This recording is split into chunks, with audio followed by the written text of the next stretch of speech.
And there I am. All right. Welcome, those that are watching the VOD or watching the video through YouTube.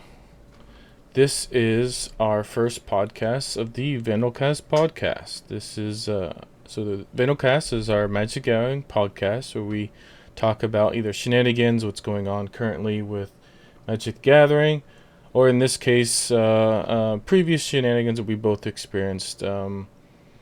And yeah, VandalCast will be it's the only podcast that costs one red mana. Um, if you've watched Machine before, you may be familiar with me. If not, this is my Twitch and my YouTube. Um, I don't. I have on and off experience with Magic Gathering. Nothing super professional.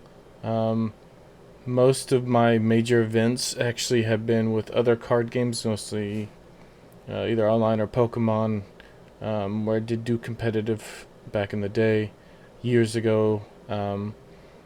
Most of my events, Magic Gathering has been deconstructed or drafts and stuff.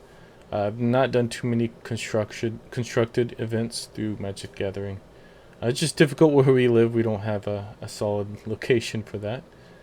And then my podcast partner, Nick. Why don't you introduce yourself? Hi, I'm Nick. I go online as Crom Kinnock. I also streamed, but that was more like Fallout New Vegas. I guess I did do MTG Arena there for a while. Um, I mostly play Magic the Gathering in paper now. I'm far less interested in like competitive, way more into Commander. And that's about all we can play with the limited resources we have in our area. So, Yeah, we both play in the same commander pod. So we typically have a couple of people that join us in our local area, but we typically play on the same pod. Sometimes we switch it up if we have multiple people, but it makes, well, at least we're pretty well used to playing with each other, so it's nothing new or anything. mhm.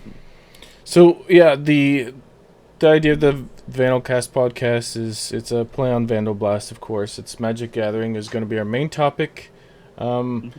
right now, Magic Gathering doesn't have too much news other than we're getting some massive reprints about to hit the print soon. Um, not I'm not super excited for that one. I'm sure you're not. I don't know if many people are unless you just want the only like two or three reprints that are actually worth like that people don't have or actually play Oh yeah, with. the Innistrad one. Yeah, Yeah. great. It's gonna be more Edgar Markov decks. Yes. Yeah, Oh, I'm so excited. I was excited we haven't seen Edgar for a while. People are actually starting to use alternate commanders for vampires, and then now they're reprinting. I mean, he does kind of need a reprint, so it is kind of nice to see it reprinted, but I don't think it He's needs just to be reprinted the at best all. one that like pushes any casual vampire deck into Yeah. way too strong category. So I mean, it's imminent, so it yeah, it kind of need to be reprinted, but I don't know. I feel like I would have much rather enjoyed them getting like a fun reprint with the what are the Magic Gathering expensive reprints called? oh, the Secret Lair. Secret Lair, because like Ur Dragon got a Secret Lair. I think he should have been better as a Secret Lair, just because it Hmm. doesn't flood. I mean, I guess I kind of do like the ability people have access to them, but it's really no offense to Edgar Markov players, but it's usually there's always that one brand new player that it's like I got an Edgar Markov Yeah, in every pod group. So and then and sometimes I in our think we case, had three. three. Yeah, we had three. We had well, one of them he got lucky that they got lucky they pulled him Mm. at one of those mystery things. But I mean, it's not a cheap deck because some of the main cards you need are because it's a lot of people run Edgar, so it's not. I mean, you could make it cheap, but today we're not talking about Edgar Markov. We are talking about a event that we went to, a kind of a local venue. that they were hosting a two-headed giant, or it was unofficial. The venue holder had no idea the rules of two-headed giant. Yeah, Um, I think we played 3 different rule sets in each of our games. yeah, I think by the time we got to the third game, we finally played the proper rule set. Yeah. But yeah, two-headed giant is if you aren't familiar with it, and we played it in the commander variant. You have two players. It's 2v2 essentially. You're basically working together. You're supposed to have different life totals, but I don't think we ever did the alternate life total. And you're supposed to have like 50 health between the two of you, Yeah, you're supposed to start at 50, yeah. but we had But we 40. never did that. Yeah. Yeah. Well, the first game we had separate life totals because nobody knew Yeah, what was first one going on. was just we're on the same team, regular commander pod thing, which dragged forever. Yeah. Honestly, I feel like, and it's kind of necessary since you are working together and you're going to be discussing plans, and you should be talking with your teammate. So your turns could take longer, but because they should happen at the same time, and that's how it's supposed to work, is Hmm. you both go literally at the same time, untap, draw at the same time, and combat at the same time. It's definitely beneficial time wise to do it that way.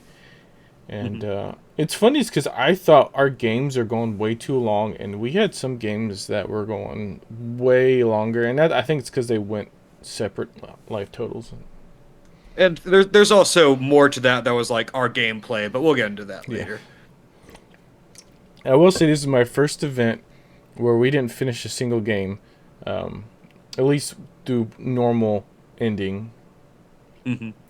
Um, and I will preface to say when we get into talking about our decks and our enemy decks,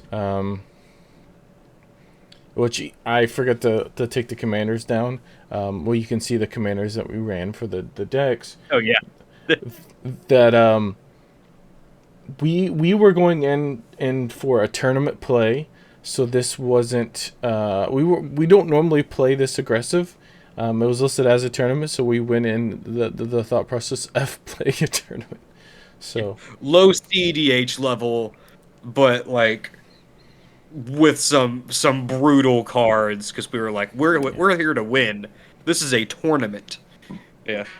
yeah, we could hold our own in CDH, but if we had somebody that's pure CDH, we definitely would have some trouble. I Yeah. think I think two things that went for our deck is we had really strong deck building, and then I think our commanders worked well better than I thought they would. At least, I mean, your commanders pretty much like did go to hit a giant commander.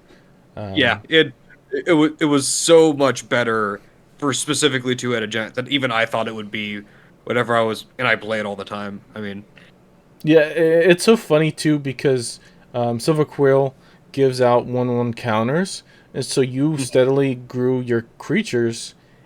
And I'm playing these scary artifacts and counters and stuff, so I'm drawing all the heat towards me. and and the next thing you know, we go to combat and you're swinging for double strike of a 10-10, and they're like, where did that come from? It's like, well, it's yeah. it's it's been there the whole time, you just never paid attention to it. So Wait, that that, thing that was drawing you cards, that thing also does something?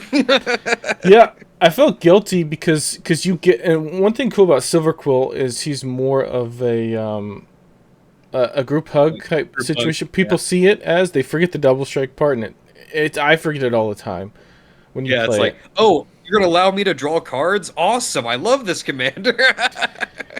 But when you're playing with 2v2, it allows you just to help your teammate out. Like, hey, like you said, hey, what do you want this turn? And you were wanting counters just to pump up your creatures.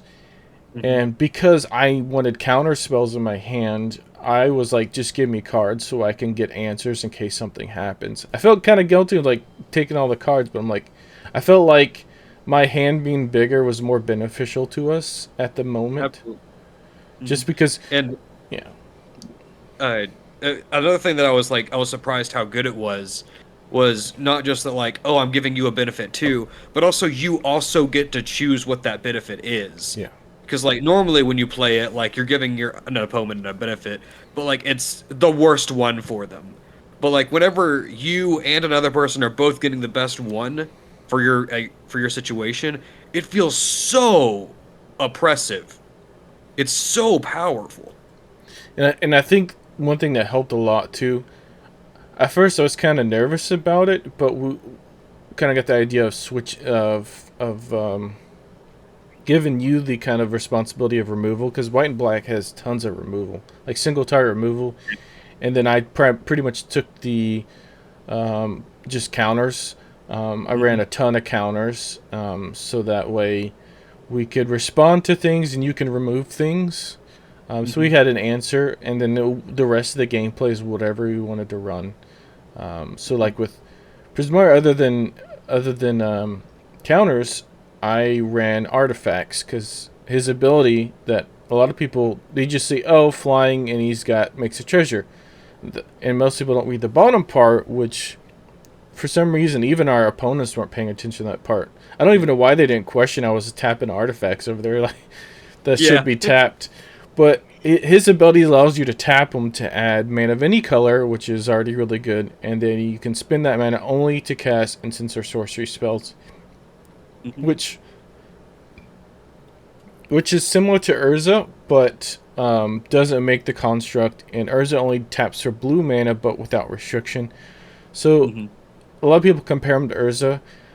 Urza can be good, but the if you're running multicolored, it kind of can be restrictive. Um, Hmm. but I mean that's the reason why I was running a kind of a spell slinger focus deck was because of the mana part for the instant sorcery. Um, which is nice because as long as I have like artifact, or like the treasure token, or some kind of artifact on the field, I just need a couple mana for counter spell or something. So it was pretty nice to have. Yeah. I whenever I was deconstructing the deck, turning it back into its regular commander version, I counted all the removal spells I had in the deck. I had 22. Yeah, I didn't run that many counter spells, but I run most of the good ones, I believe.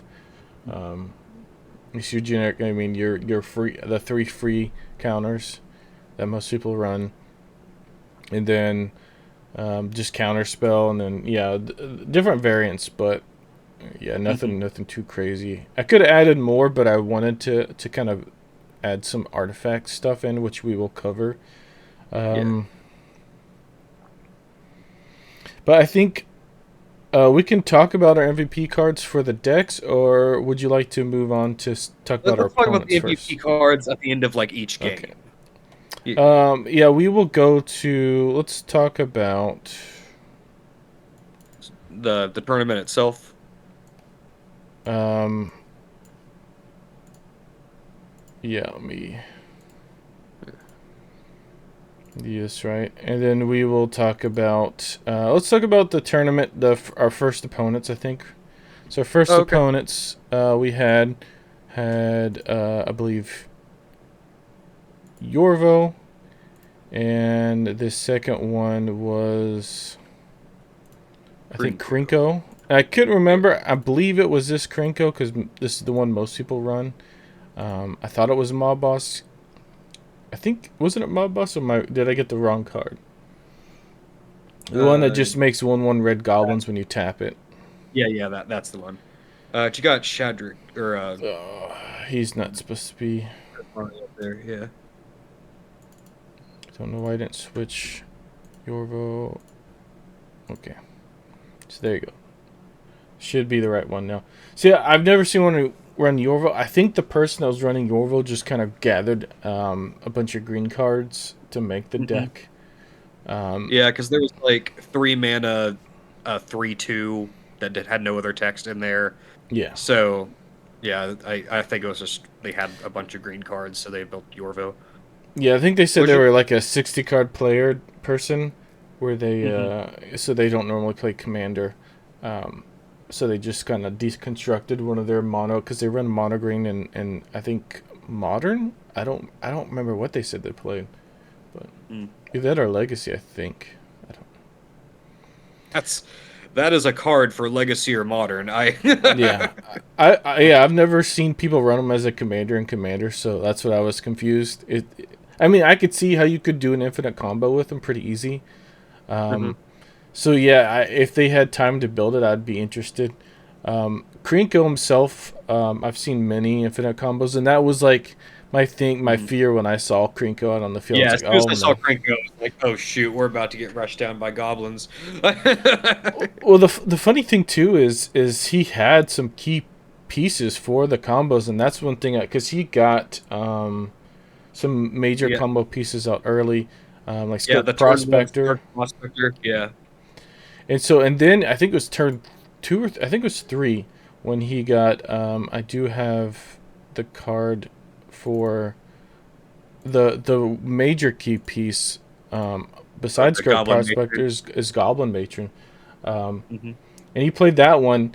It was so funny. Well, before Goblin Matron came out, I did play my card, which kind of set the whole tournament kind of It was the talk on of it was its. the talk of the tournament for sure. It definitely set it kind of the scale for some reason. The card isn't the full size of it, but yeah, it was Winter Orb. My commander allows me to tap Winter Orb when he's out, so I got Winter Orb pretty early. And so, because of Winter Orb's aggressiveness of not allowing to untap lands, Hmm. the opponent quickly wanted to throw in Goblin Matron just to find removal, which I was like, I don't think. I mean, it is impressive, but it's like, well, it is impressive, but it's like, I feel like it was a mistake dropping your whole like gameplay just to try to find a removal for Winter Orb, especially with Goblin Matron. I think that was pretty much of a waste personally, but. Yeah. Uh, and in the end, he didn't even like find one with that, so he went with uh Goblin King. I think Yeah. it's the one that gives haste and makes goblins cost one less. I don't even Um, remember because it didn't really matter by that point. Because yeah. I was about to counter Goblin Matron just because I've been hosed a lot by Goblin Matron combos. And so, because it's usually like you get Matron, then you get Lackey and all that. Um, so be or no, you get. It's not you get I forgot his name. It's the one that allows you to search for like 5 goblin Oh, cards. Monkus, yeah. Yeah, Monkus, yeah. And then you do Lackey with him. And so I've seen infinite combos with that, and so yeah. But playing Winter Orb, which like I said, it is oppressive, and I don't Hmm. want to put down like how annoying the card is, and reason why nobody plays it. Again, it was a tournament, Yeah. but it did really well because I think a lot of these guys were inexperienced that they did not know how to respond to Winter Orb. So just like hardcore, like everybody just we gotta do something about this Winter Orb, and You they gotta forgot destroy it. Yeah. everything else. And Hmm. so, and I believe There, you were over there. I don't know if that yeah. was that the game you had. It might be it might be in game two where you had Brina, yeah. Brina Yeah, out. Was this Brina. Brina? Brina was game two. Okay. But yeah, I had a 5/7 Shadrick. I had been hitting them with Shadrick and doing tons of damage all the way up to this, and I was like about to kill them with commander damage, Yeah. and they were still trying to get rid of Winter Orb for their next turn instead of dealing with the thing that's about to kill them. Or, and I think that really speaks to how oppressive Winter Orb feels. Yeah. Winter Orb normally people don't play it because it affects you too. But if you have a way to tap it, which my commander can, so basically just like shuts down their mana generation, um, and then lets us do untap normally. But honestly, if you have a decent, which I think one of them did have a way to remove, which he did.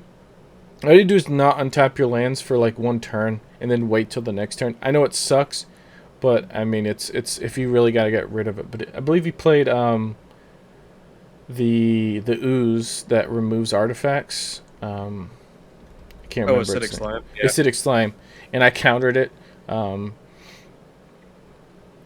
but yeah, I don't think anything crazy happened that game other than with Shadrix you were just wrecking house, which he does with the double Yeah. strike. It was a little bit. I was holding a handful of removal with nothing to Yeah. remove. Yeah, you removed. I don't remember. You moved something. It wasn't that Removed important. Kirk Cross. Yeah, Yeah, because it gets Kirk rid of Crossmaster. But it was past mana the point where it was. generation. Yeah, Yeah. but yeah, it just like I guess threw them so off guard that they didn't think about what to do, and I think the game went by a little bit longer because of the fact that we were doing separate life totals. Um, Hmm. But then, yeah, the first game was kind of weird. I was totally terrified of the Krinko player, and then after Goblin Matroning, trying to find removal, I was like, oh, okay, uh, not that kind of Krinko. So Yeah. Trying to find a 4 mana goblin when you have 2 mana available next turn. yeah, yeah. I don't know much else to say about that game. Do you have anything to say about that other than I guess it I mean it it felt like a stomp. Yeah, Like I'm not even sure like Winter Orb was even the most powerful thing in play there, no, because we had all the interaction in our hands that we could have been using, and we were just kind of killing them with one card. I mean, it was. yeah. It's just like when Orb came out and they just kind of only cared about Winter Orb and then kind of shut down. Mhm. At least I feel like this, though. I feel like these players tried more than the other players in the other games. I feel like once Winter Orb came out with the other teams, they shut down a lot quicker than this guys do. These guys at least tried to find an answer. And one did have an answer, but playing red and blue, I had counter spells in my Yeah. hands, so. Yeah. I don't know Yeah. much else to say about that game. I mean, of course, Uh, our favorite and cards of that game was Winter Orb and Shadrix. Winter I'm Orb. sure Shadrix was your. Yeah. I mean, he Yeah. pretty much I, runs your I deck. I think you're gonna see a common theme in the NVPs at the end of each game, but um, yeah, as Winter Orb. I mean, game was over, and Shadrix made it so the game would actually end. Yeah. But that was about the whole thing. Yeah, because I have some finishers, but my finishers are high mana, so I have a couple ones that make a turn my like a turn my tokens into constructs. Hmm. With what's his name, Brutaclad, and then I have a couple like Crackle with Power, but those are like if the game's gone on a little bit and we had some board wipes and stuff, and then that's what that was for. Hmm. It's just some late game responses because I feel like your deck, because of white, had a lot of early mid game responses with like Hmm. damage, because you can make inklings. You could play some of the low tiered cards. Um, Uh, yeah, I have a lot of like creatures that cost very little that yeah, grow and do powerful things later. Um, yeah, I definitely control the early game, and you definitely have the late game for closing out the game. yeah. But this deck by itself, I feel like it would struggle because I don't have a lot of creatures to soak damage. So if somebody plays a very aggro, my deck I feel like would struggle with the aggro part. So having a partner for this definitely helps out quite a bit. Hmm. That's kind of how I designed the deck, anyways. But yeah, and you didn't get Sentinel out with was that turn was that game 2 for Sentinel? Was this one? No, I think I got Sentinel out this game. Yeah, I think I got Sentinel out this Yeah. game. I'm pretty sure. And I know you were Uh, talking about you really you don't normally play Sentinel because it is a CDH card, yeah, um, but with Shadrix it because of how it functions based on power that it yeah. makes it a lot more Yeah, Esper viable. Sentinel as a 4/4 is a lot more punishing to like say, do you want to pay the 4? It's no, I don't. Draw the card. Yeah, it's a really good card, especially for white, because you don't get a lot of card draw in white. Um, Hmm. so yeah, it's I mean it's Esper Sentinel. Not much to say. Yeah. Um, Let's go to game 2 then.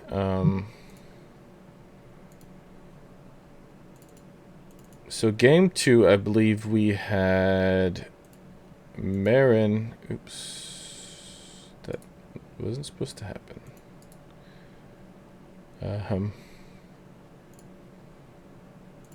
I hate it. Keeps grabbing the background instead.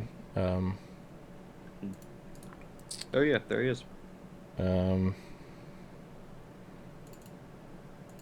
let's see if I grab the right image now. Or I can just do it down here like I'm supposed to. Marin was one person, one card we saw.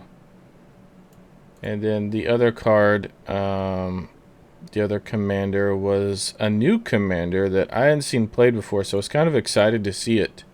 It's also slightly scary because of its bottom text. Marin is a very classic card, especially in Commander. But Marin, you don't really see Marin anymore. I feel like Marin really dropped off. Where Marin is when another creature you control dies, you get an experience counter. Experience counter, for people forget, is tied to the player, not the card. Some people forget that or just don't know. In the beginning of your end step, you choose a target creature card in your graveyard. The card's mana value is less than or equal to number. Experience counters, you can return it to the battlefield, otherwise put it in your hand. So you could still return any card because it goes to your hand if it doesn't match the experience counters. And there are some zero-cost creatures that you pay through Suspend or something else that you can cheat that in with. So there's some fun builds with that. But like I said, yeah, it's a classic. You don't really see it anymore. And then the other one was Ophelia, which is the brand new one. Oh yeah, the Death Touch Kindred deck. So that one, and yeah, they wanted to be called Team Death Touch. Ophelia is brand new with the foundations. The what's that called again? It's the like the newbie game. Foundations Jumpstart. Jumpstart, yeah. And that's funny because they said we're going to do Jumpstart anymore because nobody really was using it. But they added a lot of really good cards in Jumpstart for Foundations. So, and this was one of them. I would say it's decent. I wouldn't say like super good, but if you're playing Assassin deck, you definitely want this card in your Assassin deck. Oh yeah, absolutely. It comes with Death Touch. It's a 1/3. And then when it attacks, you play one in a black or green. If you do, you create a 1/1 black snake creature token with Death Touch. That one's kind of a high cost for it, but having the snake is nice. And then the big one is if you get 5 mana, to end a turn whenever one or more Gorgons or snakes you control deal combat damage to a player, that player loses half their life rounded up. Normally, it sounds scary, but normally it's like you can only like half your life total so many times, so it can never really kill you. It will reduce you quite a bit though. But there's other ways that you can combo off half life totals. I don't think they had in their deck though. Yeah. I think they got that hit once off to be able to do that. I think they halved our life total once. This is no, they attacked for it, but then we just chumped blocked. Okay, that's what it was. Yeah. I know they tried to. But shortly after we shut their mana down, hint hint, how that happened. This game was a little bit late. It wasn't as like quickly locked down like the last game. I know I believe I started the game off with the good old Monkey Ragavan. I think it was this game. Oh yeah, that was a good start. No, I think that was third game because I kept targeting the dragon player. I think. That's right. Yeah, it wasn't this game. Yeah. Oh yeah, and the rules set for this game was we decided we were doing 1 life total each, and we could block for each other, which I think is the only time that was like the closest we got to actual two-headed giant rules. And this is the game where I got Brina down turn 3. Yeah.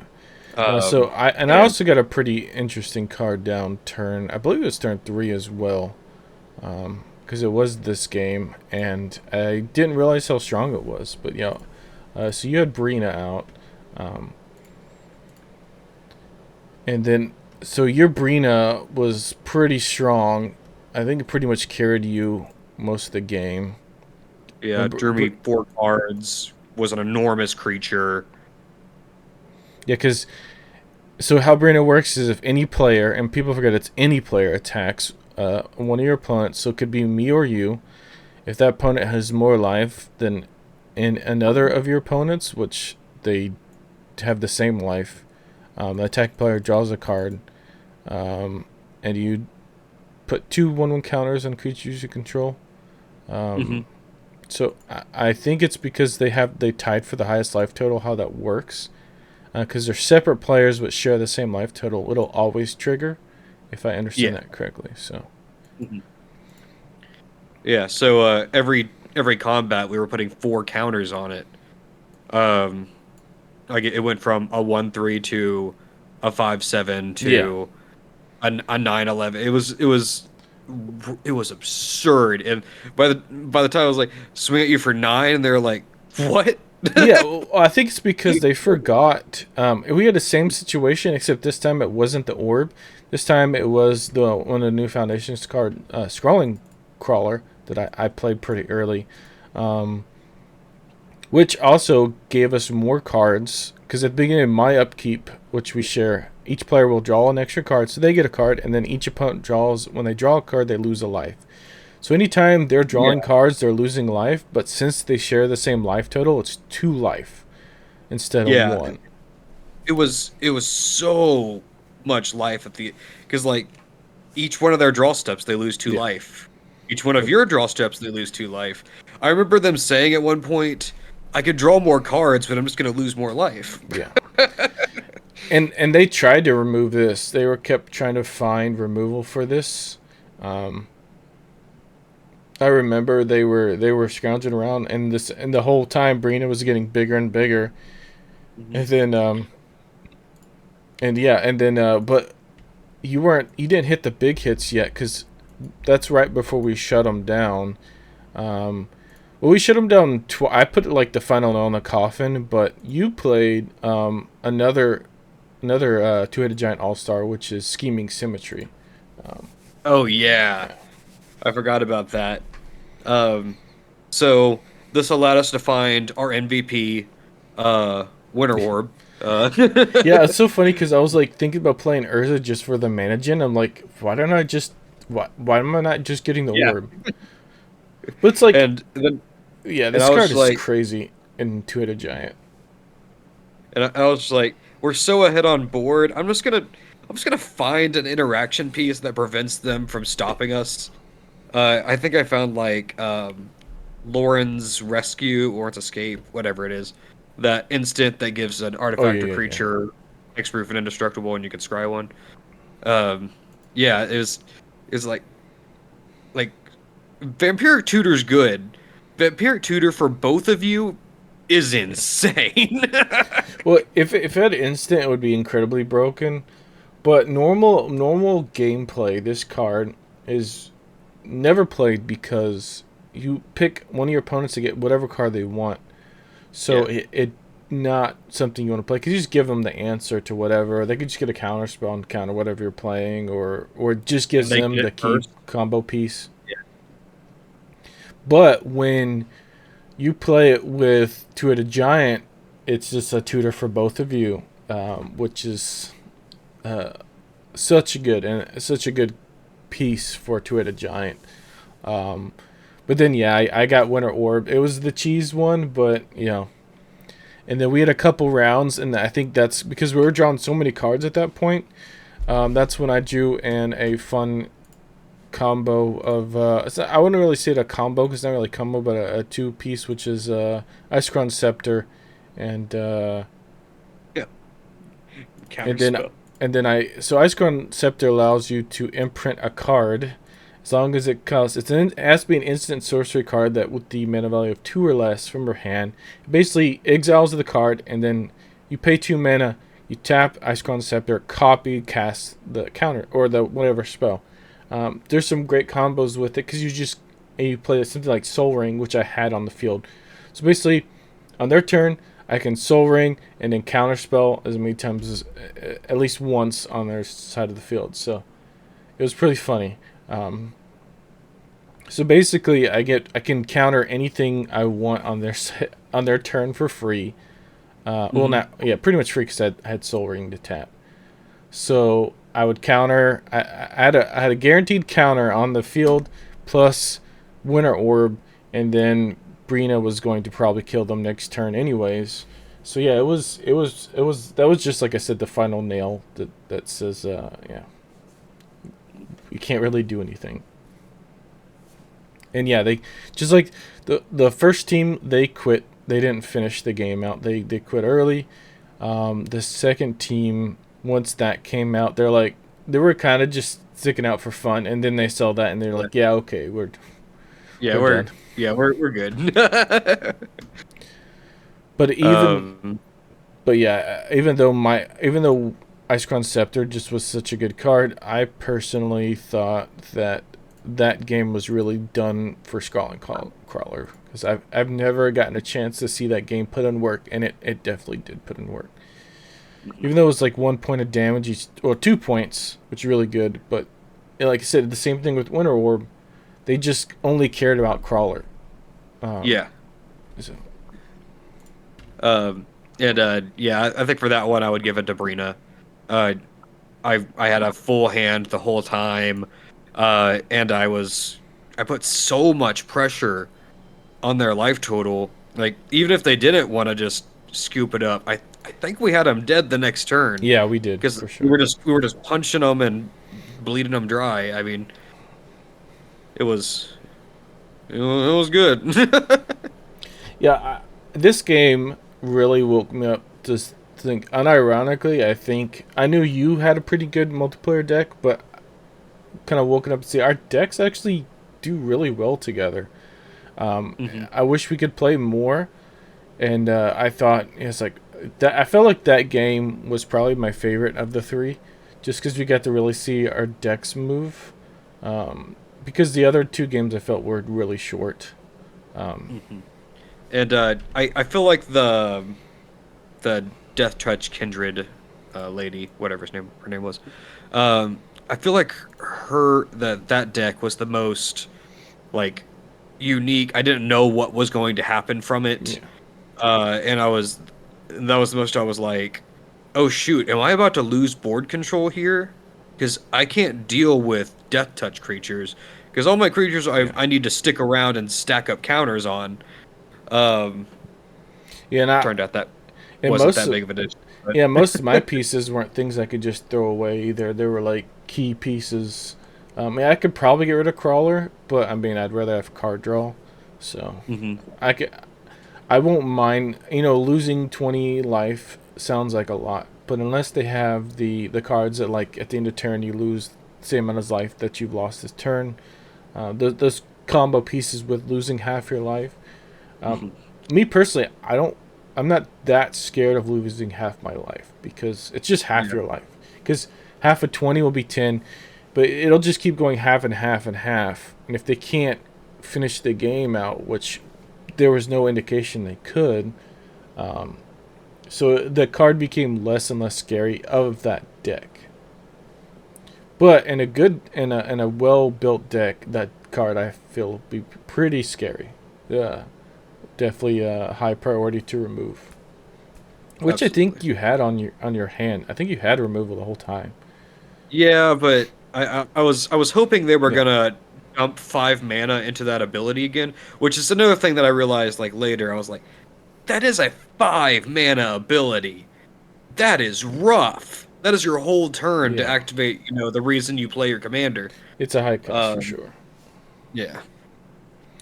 Yeah, it's. I think the mana cost for both abilities seems rather high, like 2 mana for the snake. Because there's the one that makes the snakes for free. So it's like, I don't know, I just feel like the downside of that card, I feel like, is just high mana cost. Hmm. So it's a good card. I would like to see it more often, but I don't know if I would run it as a commander. I think it's a 99 for sure. Yeah. But yeah, I mean, it's just cool to see a new card. Um, but yeah, we'll go into the final round. There's only 3 rounds, and we were just doing, because of the time, we didn't have time to do best 2 out of 3. I have a feeling that the games would continue the same kind of situation every time. Hmm. But game 3, we had Dragon, which was one, and they were the other team that's been winning the whole time. It's a lot slower though, um, and their other one, which apparently they've been playing. They played the Prismatic Bridge, but for some reason they decided to change.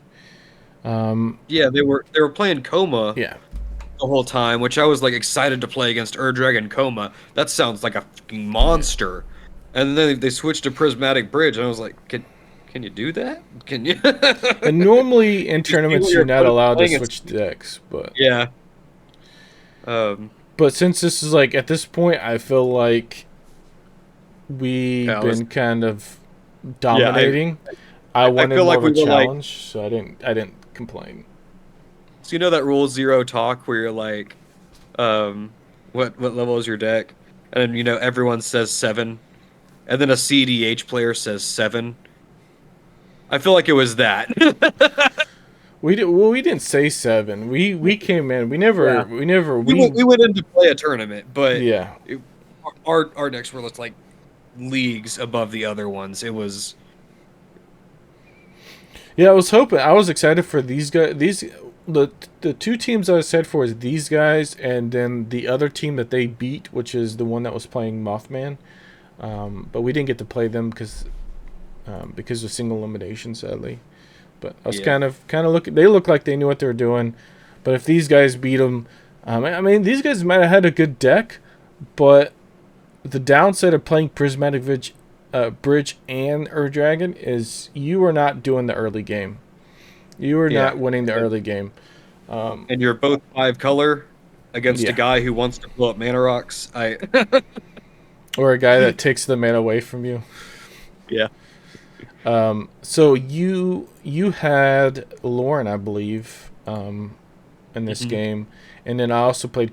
Not, I almost said Krinko, Ragavan. I got like starting hand, so I was already trying to generate treasure with Ragavan, but they had something early on, and I didn't want a chance losing Ragavan. So I didn't get many hits until I think like turn 3 is when I started hitting Ragavan. Um, and all it did was exile his land. I kept targeting Air Dragon just to see if I could get a cool dragon or something, but I kept getting Yeah. land. Hmm. Well, and treasure tokens, which Yeah. allowed you to play Yeah, the MVP. normally I save my treasure tokens so I can tap them, but then yeah, I just played Winter Orb. I drew Winter Orb. Yeah, I think turn 3 or 4 because they we were had a both lot of tapped card out. draw. Yeah. Yeah, it was, and like the entire room was like Winter Orb again.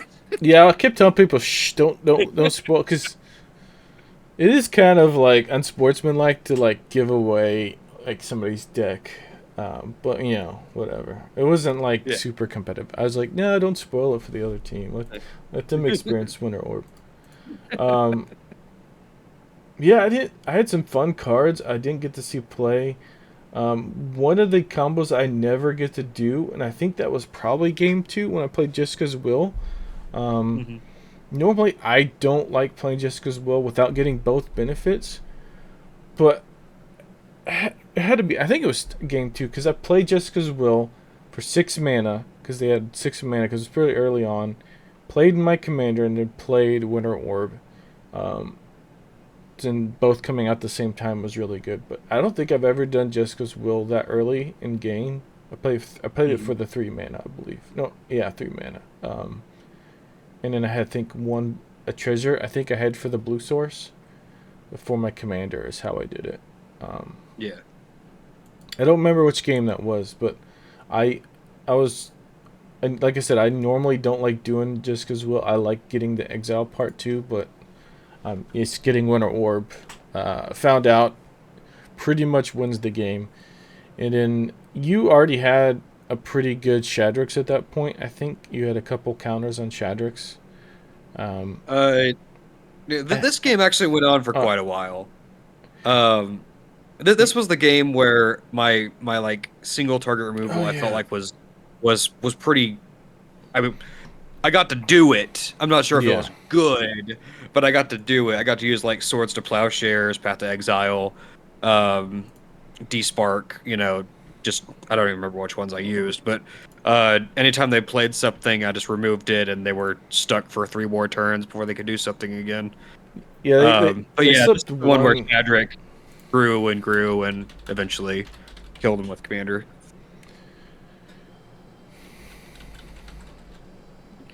Puts that. Well,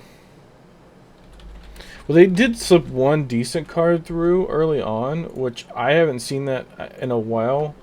Which was let's see, I think it's Savitri, which is that Planeswalker commander. Um, Oh yeah, that Dragon Planeswalker Commander. Um, yeah, the one that like cost us life to attack. It can also tutor a dragon.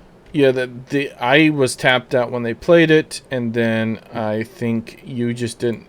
We might have both been tapped out when they played it the first time, and it was pretty early on, so I didn't have any like free counters at the time. Yeah, there's Savitri there. So it got on the field, but it isn't like for a dragon deck. The only thing that is like super scary about it's the tutor, which is the -3, and Yeah. they didn't use it till a little bit, and they just kept worrying about finding answer to Winter Orb. Um, they just wanted removal for Winter Orb by the time they wanted the tutor, because they kept doing the +1, which until the next turn creatures can't attack you or planeswalkers you control, unless they pay 2 life for each of those creatures, which none of us were going super wide, so it wasn't that bad. Um, Yeah. and then I the take 2 life, you take 8. yeah, It's for a dragon deck, that's like very nice, very easy. And then the -3 yeah. lets them search for a dragon card, reveal it, put it in their hand. Um, the funny thing too is they were looking for removal, but I mean, without some key dragon pieces for discounts, when you have Ice Orb out, you're not casting a dragon because Yeah. it's too expensive. And so with the Ice Orb out or Winter Orb out, it locked their um, they couldn't play their Prismatic Bridge. They couldn't, yeah, they just couldn't really do much else. It I mean, they could have tried to continue, but all their stuff was too high cost of mana. So Yeah. When you're turn 7 as you're a dragon deck and you don't have any dragons, the game's over. because I have an Ur Dragon deck, and there's Oh, some early plays you can do, but most of it's just setting up. And if you don't have a setup, yeah, mhm. you're not getting anything out. You're Yeah. just gonna die. Although both of us were constantly worried that Parthis, Tyrant of Jund, Yeah. was going to Oh make yeah. an appearance. Yeah, I And turned realized out that it's early still on. both of our dragon commanders. Yeah, when I saw the two the Ur Dragon, because like I run Ur Dragon. That was one of the first commander decks I built. But and I was like, I remember adding Karthus in my deck just for running against other dragon decks. So I was pretty worried about seeing that, and Mhm. because both of our commanders are dragon, and if we, for whatever reason, if he was smart enough, or I don't even think he had it in his deck, but if he did, um, here's Karthus. If he did, he plays it because when it enters the battlefield, it takes control of all dragons and they get to be untapped. And it's not like a temporary thing; it's a permanent. So it takes both of our commanders. And Yeah. so yeah, it was pretty worrying to see like, oh, we don't have our commanders anymore. Um, No, Winter Orb is just Winter Orb. well, And they have an 8-11 I double strike. believe I believe in game three they actually did remove my commander, um, which I think Yeah, was like yeah, they did. it. I don't think it really hindered us any because immediately Yeah. next turn I just played my commander. Um, Hmm. so it's like, yeah, we didn't get on temper lanes for that turn, but I think both of us were fine at that point. Yeah. I had enough mana with treasures that I could just recast my commander with commander tax, so it didn't slow us down. But losing a commander permanently through Karthus would have been a lot worse. Yeah. You would have had to remove them, and we'd have to cast them again. So yeah, Yeah. I was always holding on to like a 1 mana removal spell. I don't remember if it was PoE or um, I think it Swords to was Plowshares. swords because I think you played Poe early on um, Mm. with one But of the things. so like we would have always had like answers to it, but it would have been scary. I think I had a counter spell as well. I was sitting Mhm. on. I was waiting to counter something. By the time, because I think I had one of the exile. I don't remember which one, but one of the exile blue card in your hand counter spells, um, whether it be force and negation or whatever. So I had an answer. I don't think it was negation. I think it was force of will because it was the non. It was Oh yeah, the. you had Force of Will. That's right. I remember that. So we had Uh, that button in case they had something. So we had an answer to like for say for sake of like Karthus or whatever. But it was the good thing about playing a blue deck and a white deck, because we kind of had answers most of the time for any situation.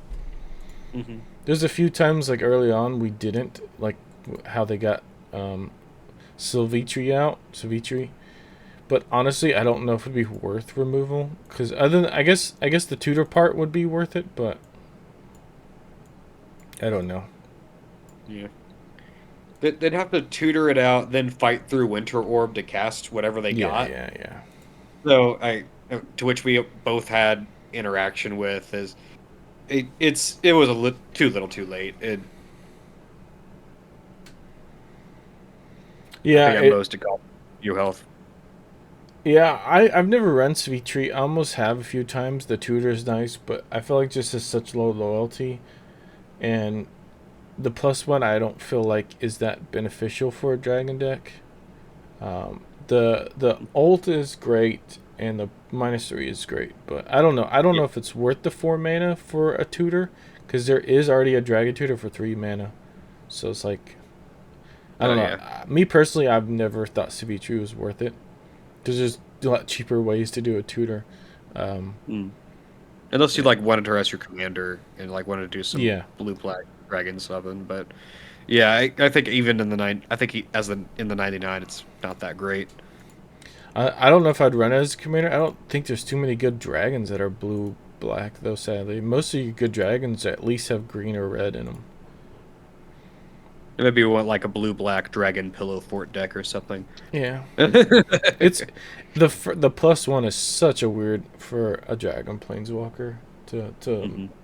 It's not really with dragons. I mean, I guess it adds that pillow fort aspect to it early game, but for 4 mana, you should already start looking at casting a dragon by that point. Hmm. Because especially if you're like running Ur Dragon, that's a 5 mana dragon, and a lot of decent dragons around 5 to 6 mana. So, but yeah, Absolutely. I don't know if more we got to say we can do for that MVP. It's probably going to be repeated. Do you have a different MVP for that game, or what would you Um, see? Even though I don't think I ever played it, Swords to Plowshares. just just knowing I always had the Swords to Plowshares allowed me to play more aggressive and uh I mean honestly really it was Winter Orb. Yeah, But I think you did play Path to Exile. I mhm, remember them searching for the land, so I think yeah, that was played. But I mean, it's the same card. yeah. One mana removal, Exile, Mhm. which is even better. Um, yeah, Winter Orb, and then if you want to go the final overall MVP, Winter Orb definitely is going to be the Definitely, MVP yeah. for the tournament. All three games. Would you like to do your MVP, or I guess my assumption would be No, Shadrix it's Winter overall. Orb. It's Winter Orb. I mean, it Yeah, was it was the whole reason. I really liked the gameplay, and I liked. It's the first time I've really done Two Headed Giant because I could never get people that would like to do it. I might eventually look about remaking the deck just for if I ever do it again. But I don't know. It's hard to like. Do I want to keep Winter Orb? Because nobody wants to play against that. Um, Yeah, I think for like casual commander, I think that's too oh much. yeah, I yeah, think yeah, for sure. that's too annoying. That's wow, why am I playing this game? What a waste of time, kind of thing. Well, yeah, it Versus like definitely stops them from in playing a pretty much. Yeah. yeah, but in like a tournament setting, I mean, Yeah, for I mean tournament, we're here to win.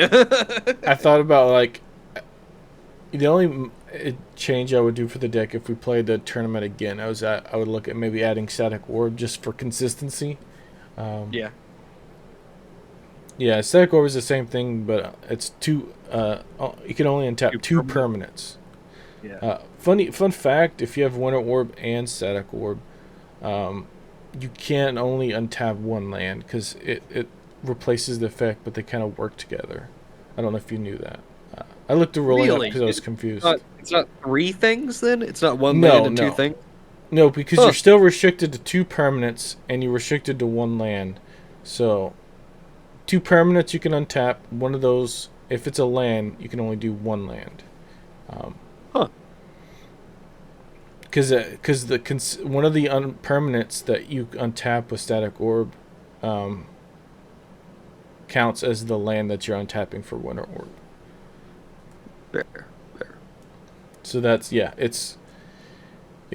it's I looked up because of the replacement effects and they don't counter each other, so they work at the same time. It's a weird ruling, but yeah, it's like you tap a land and one creature, land and a mana rock or a creature or something. That's how that would work out. Um, Gotcha. and you can't do two lands because of Winter Orb, and if you don't do you do your two things because you can only untap two permanents. That's the reason why it doesn't add a third because Static Orb says two permanents. And Gotcha. so if you don't pick a land for Static Orb, then you won't get any land untap. Hmm. Okay. Yeah, it's an interesting combo. That would be weird to see, but yeah, I wouldn't say it was a combo though. It's just it's interesting Interaction. interaction. Yeah. Yeah, one card that I definitely feel like I'm gonna start playing more. I was kind of on the fence in certain games. Was Scrawling Crawler. I may look at putting it in more decks than just like an Yeah, artifact deck. it's so good and it's colorless. It like it's just an extra card draw for you every turn. It happens on your turn Yeah. and it does a lot of damage to your opponents and it shuts down card draw on your opponent's side. It's it's a lot for 3 mana. It's No, it so doesn't. much better than like I guess it sorry would what? kind of shut. I would say I don't know if it would say shut down, but I guess it kind of does. It And yeah, hampers card decks. Yeah. and it could like make people think twice if they're running um, some of the decks that mill their card decks out. Like for instance, some of the like the Thoracles will do like the draw their decks out, and so that can be Yeah. kind of a kind of a way to stop them from wanting to draw their decks out. So they'll either have to remove that first, or go through a milling, do it milling instead, something Hmm. like that. Um, it wouldn't stop it, but it would definitely put a thorn in their It's side it's for another obstacle for yeah. sure. Yeah. And like compared to like Phyrexian Arena, Yeah. like where you draw an extra card and lose a life every turn. It's like Oh, now yeah, it's it'd be 3 life. yes, you're also drawing your opponent's cards, but you're doing a lot of damage to your opponents, so you're progressing the game along with it, and you're not taking damage. Yeah. It's so powerful, and it's a creature, so you can like block with it and stuff. It's insane. Yeah, I was very it's impressed with it. one thing that what's your the mono black one that she's the 4 mana death touch what's her name, the centipede chick. um Oh, Shieldred, Shield of yeah, the Apocalypse. so Shielder the Apocalypse is kind of a comparison with drawing damage. That's Hmm. because that's the most common one people see, um, at least nowadays. And the one good thing is not only is this colorless, but this also gives the card for that draw effect to happen. Hmm. Um, and so I think that's what's pretty interesting to do with that. If you want to run a commander, the closest commander is uh, type of my Nekuzar, because he also allows people, but that's each player's draw step. So I think that's a little too many cards, but I guess he wants to do that. It's yeah, Hmm. it's a two-sided coin because you are giving players cards in their hand, which you don't want to do. Um, but yeah, it's the I think just the biggest one is draws a card when that player loses a life. So it's any time they draw a card, which is crazy for that, and then Hmm. also on your upkeep that happens. So yeah, that's definitely a card I'm gonna start looking at playing more, just because it's not immediately removed because people get cards, but it's like Hmm. compared to what a lot of these ones that give like your opponents draw a card, I feel like is the least like I can forgive it because it's on my upkeep, so I get kind of Hmm. first dibs on what's drawn. Um, Other when there's like other ones that allow them to get a card for a certain effect, because I've just untapped and everything. I have full access to my mana, full access to my hand, and I've gotten a free card. And you guys taken damage. You've gotten a card, so you're not so upset about it. At least you shouldn't be. Um, Hmm. but I guess if you start taking 2 life, it might be a little worse. I don't know. Yeah, it's one of those effects that like oh yeah, I took a damage, but I have a card. Yeah. You don't think, oh, this is bad until it's done 8 damage to you, and and you've drawn 2 cards off of it. It's, oh, I'm gonna die. Yeah, Gonna because die with a full hand. I think any semi experienced player would be like, oh, I'd take a card for 1 life any day of the week. Mhm. Until you play like some of the spells that allow you to draw multiple cards. You start taking that big damage, and you're like, oh, this is starting to get a little obnoxious, like Windfall, or heck, even doing Brainstorm, because Brainstorm is drawing 3 cards, so it's 1 mana, take 3 damage. Um, and it starts to add up at that point. So you start second guessing, just throwing out these cantrips or the wheels that make you draw a bunch of cards. Nice. Yeah, absolutely. Yes. And the fact that like you're immune to it if Yeah. you're the controller, it's so good. It I have a it is absurd how strong that card is in Commander. I think Yeah. it should be in a lot more books. And it To can be because it's colorless. yeah, colors I think is the biggest thing because they added a couple new cards that do draw, or they've had some that Nekuzar runs, that are red and black, and there's like a blue one as well. But none of them are colorless. I don't think. I think this is the first colorless one. Um, and I would love to see the Windfall Strong Crawler into it a giant. It's just 12 Mhm. 12 damage. at average, like I think about 12 damage on their side of the field would be so funny. Uh, and you could easily, I think doing with the mono health like that. Honestly, if some viable decks like Negazar, I think it would be a lot bigger of a deal, or Shieldred would be a lot bigger of a deal, since you're sharing life totals now for two-headed giant. Hmm. Um, and then Yeah, I think that one and Infect would be really good for two-headed giant because you're sharing. yeah. Yeah, ping effects that hit each opponent. We also learned those are really good because it's just 2 damage Yeah. to the only opponent. It's you're draining their life a whole lot faster than you think you should be with these small effects. Um, so death by 1,000 cuts is Mm. death by 100 cuts. It's Well, it's that was like it's a lot. Crackle with power because it deals 5 times X damage each up to 2 targets. So in a Hmm. way, it's almost 10 times because you can do two opponents but one life total. If that Yeah, makes sense. So that's pretty nuts in a way. Um, yeah, and like exsanguinate and stuff like that. Debt yeah, to the the other one I deathless. run, but I didn't get the mana for was Comet Storm that I ran as well, Oh and yeah. that also does multiple targets as well.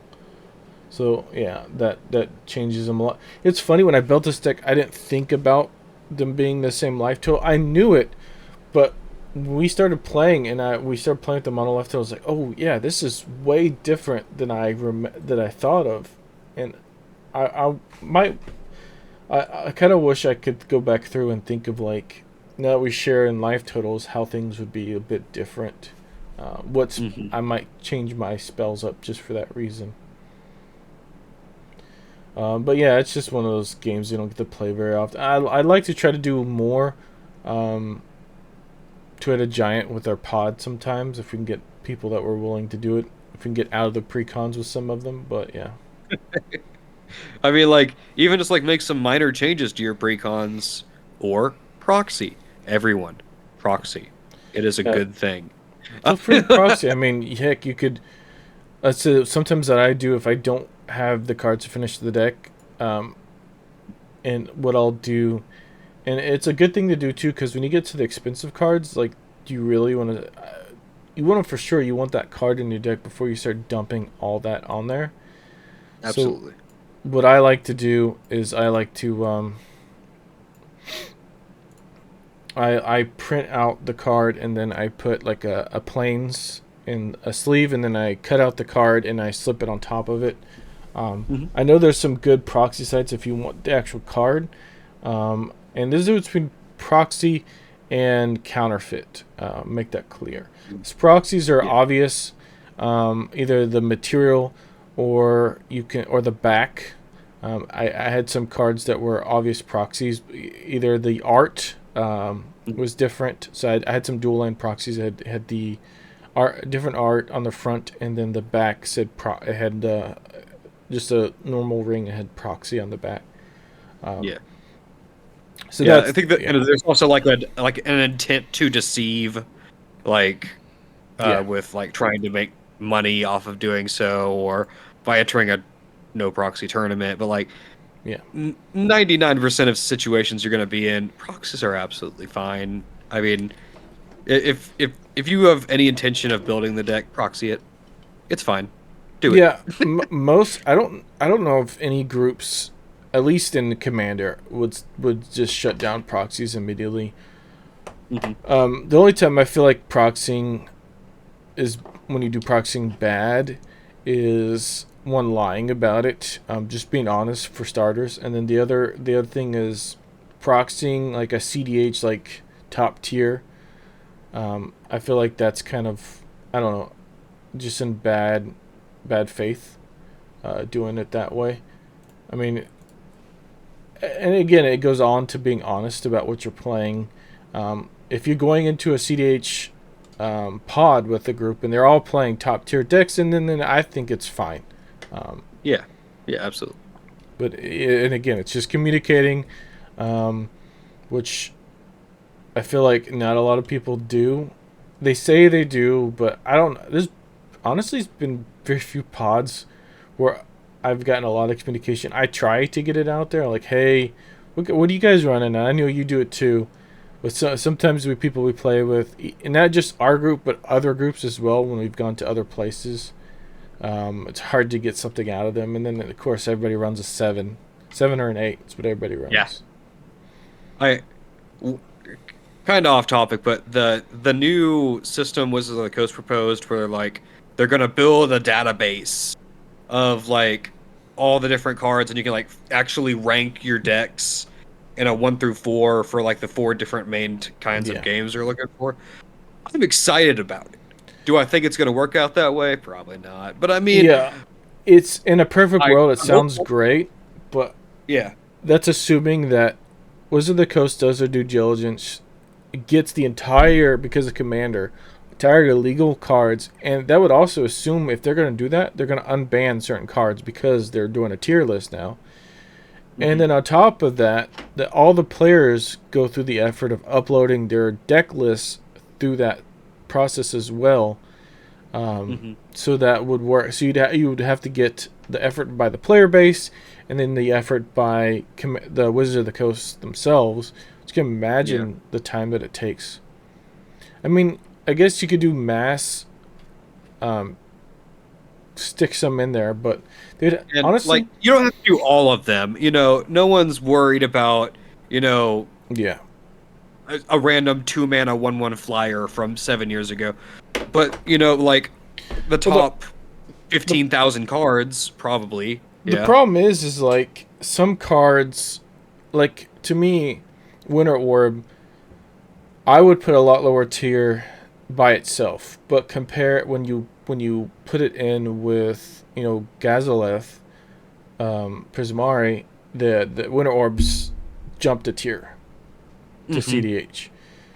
Yeah. Where I wouldn't consider Winter Orb CDH personally because by itself because it just stops you and them.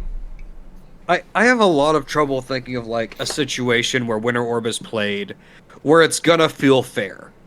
Yeah. Like, yes, maybe there's a deck that plays it just to shut off everyone, including themselves, but that's more of like a mono white, uh, early aggro deck that Yeah. uh, is wanting another Armageddon effect. Well, It's that's that like but that's an example. There's a couple cards, not just Winter Orb, that are like in a vacuum are terrible cards, but when you combine them with something else, they are definitely a tier above.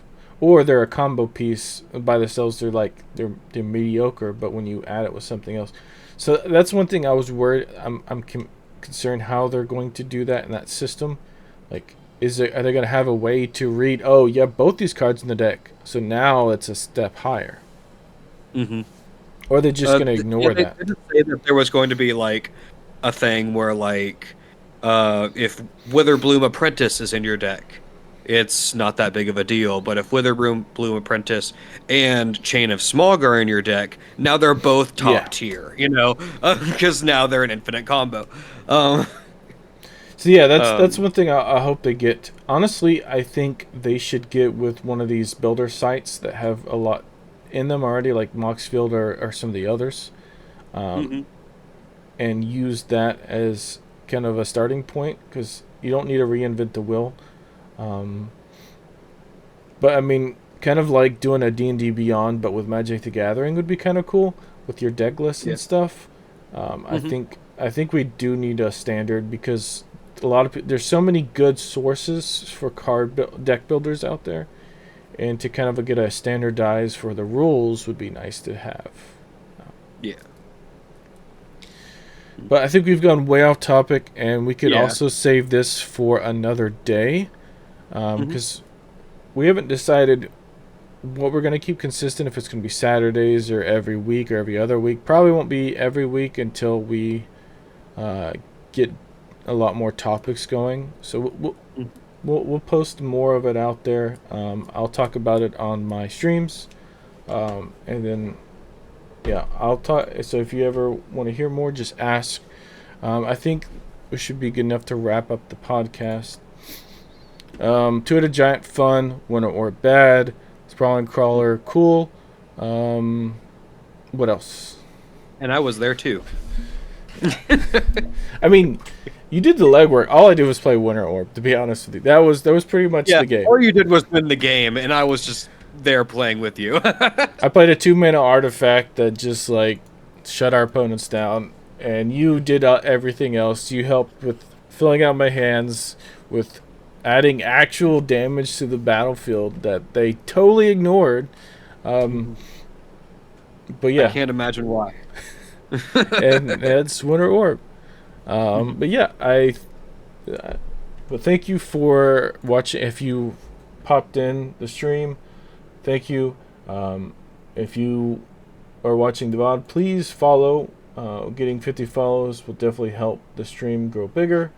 If you're on YouTube, like, comment, subscribe. You know the drill. Comment. What your have you played Two-Headed Giant? If so, what commanders did you play? Do you like Winter Orb? That's an obvious Is there no. anything you want us to talk about? Yeah. Any questions for the next podcast? I'll make a list of questions if you comment, and we will bring them up for the next podcast for sure. Uh, so yeah, you have anything you want to add? No, sir. Well, I'll see you guys on the next time of our VandalCast, the Magic the Gathering podcast. Have a good night.